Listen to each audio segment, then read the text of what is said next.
আসসালামু আলাইকুম ফ্রেন্ডস, আজকে আমি আপনাদের জন্য নতুন একটা রেসিপি নিয়ে এসেছি। আমরা সাধারণত বাসি রুটি কেউ খেতে চাই না বা থাকলে এড়িয়ে যাই, পছন্দ করি না। তবে এই রেসিপিটা দেখার পর আপনারা সবাই বাসি রুটিকে পছন্দ করবেন এবং মন ভরে খেতে চাইবেন।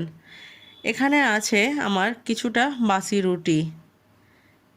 এই রুটিগুলোর মধ্যে আমি একটা রুটিকে নিয়ে এভাবে মুড়ে নিব। তারপর চাকুর সাহায্যে আমি সরু পাতলা পাতলা করে কেটে নিব। আমি তো চাকুর সাহায্যে কাটছি, চাইলে আপনারা কাঁচি কিংবা বটির সাহায্যেও কাটতে পারেন। এরকম সাইজের কুচো করবেন, বেশি পাতলা করার প্রয়োজন নেই, কারণ পাতলা করলে রুটিটা ভেঙে যাবে।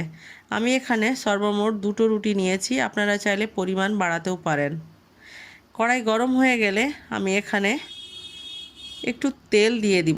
তারপর আগে থেকে কুচো করে রাখা পেঁয়াজটা দিয়ে আমি 1 মিনিট নেড়ে নিব। তারপরে দিব কুচো করে রাখা গাজর। আপনারা চাইলে নিজের পছন্দ মতো যে কোনো সবজি এখানে অ্যাড করতে পারেন। তারপর ঢাকা দিয়ে দিব 2 মিনিটের জন্য মিডিয়াম আঁচে। 2 মিনিট পর ঢাকনা খুলে আমি এখানে দিব একটু লবণ। লবণ বেশি দেওয়ার দরকার নেই। আমি এখানে দিব 1 চামচ সয়া সস, কারণ সয়া সসে অলরেডি লবণ থাকে। তারপরে দিব 1 চামচ গ্রিন চিলি সস। তারপরে দিব বেশ কিছুটা পরিমাণ টমেটো সস।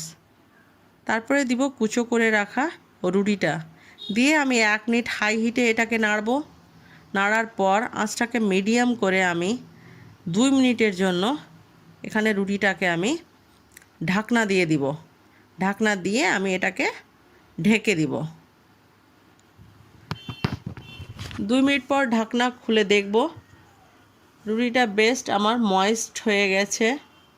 এরপরে চুলার গ্যাসটা বন্ধ করে দিয়ে আমি এটাকে ঢেকে দিব 2-3 মিনিটের জন্য। 2-3 মিনিট পর আমি ঢাকনা খুলে দেখব, একটু নেড়ে দিব উপর থেকে। নাড়ার পরে আমি ধনেপাতা কুচো দিয়ে দিব।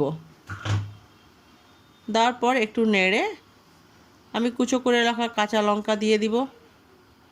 এবার আমি পরিবেশন করব। পরিবেশন করার সময় উপর থেকে কিছুটা আমি তিলের দানা ছড়িয়ে দিব। এবার আমার রুটির যে রেসিপিটা তৈরি হয়ে গেছে। ভালো লাগলে অবশ্যই লাইক করবেন এবং ফ্রেন্ডস ফ্যামিলিদের সঙ্গে শেয়ার করবেন। আমার চ্যানেলে নতুন থাকলে সাবস্ক্রাইব অবশ্যই করবেন। আল্লাহ হাফেজ।